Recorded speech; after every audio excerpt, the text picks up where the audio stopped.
संत आसाराम बापू के जो बेटे हैं नारायण साईं को लेकर फैमिली कोर्ट में जो सुनवाई पूरी हो चुकी है, अभी क्या कुछ उसमें जो है एक्चुअली उनकी पत्नी है जानकी देवी, उनकी तरफ से हमने एक तलाक का आवेदन लगाया था। कब लगाया था इसमें? ये 2018 में लगाया था, है ना।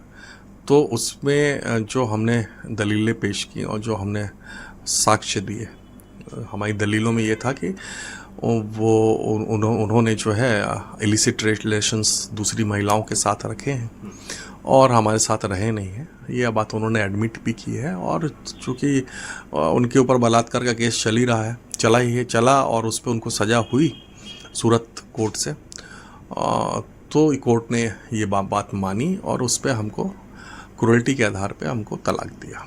सर क्या कुछ उसमें जो एलिमनी और क्या है? एलिमनी हमने 5 करोड़ रुपए मांगी थी परमानेंट एलिमनी, वो कोर्ट ने हमको उसका क्वांटम 2 करोड़ रुपए डिसाइड किया है।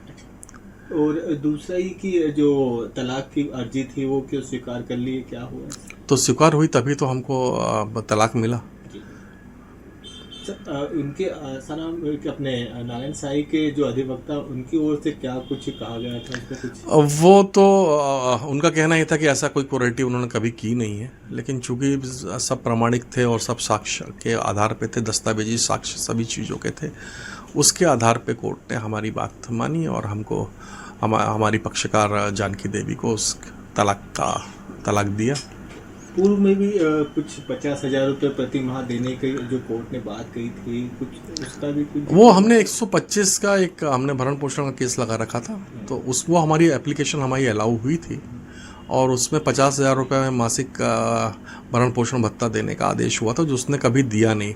लगभग आज की डेट में वो 50 लाख रुपए का एक एरियर जो है वो उसके ऊपर खड़ा हुआ है और जिसके लिए हमने एक एग्जीक्यूशन एप्लीकेशन 125(3) CRPC में हमने लगा रखी हुई है और उस पर माननीय कोर्ट ने जो हमने प्रॉपर्टी की डिटेल्स दी थी उस पर माननीय कलेक्टर साहब को उन्होंने आदेश दिया है माननीय कोर्ट ने कि जो हमने भूमियों का या उसकी संपत्तियों का जो हमने ब्यौरा दिया है उसको तस्दीक करके उसकी पटवारी रिपोर्ट जो है तहसीलदार के माध्यम से वो माननीय न्यायालय के समक्ष प्रस्तुत करें। तो अभी पेंडिंग है, अभी तक आई नहीं है वो रिपोर्ट। सर ये एलिमनी की राशि जो 2 करोड़ रुपए की मांग की है वो कब तक देने की बात? उसमें माननीय कोर्ट ने 3 महीने का समय दिया है। 3 महीने के समय के अंदर वो जो है नारायण साईं को इसका भुगतान जो है जानकी देवी को करना है।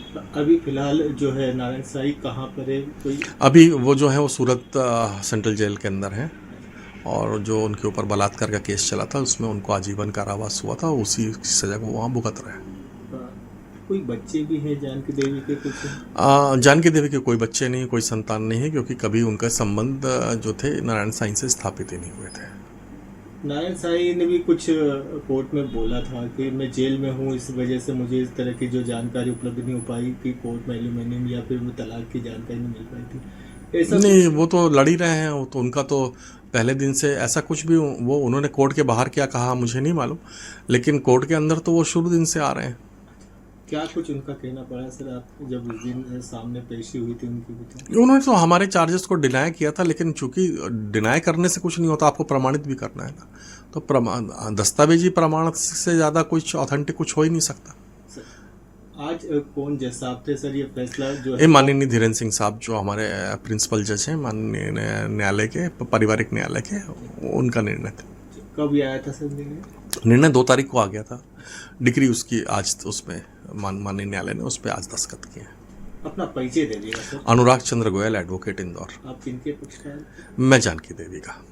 आपके राज्य की खबरें, आपके शहर की खबरें सबसे पहले जानने के लिए देखते रहें अमर उजाला। चैनल को सब्सक्राइब जरूर कर लें और पाएं हर अपडेट।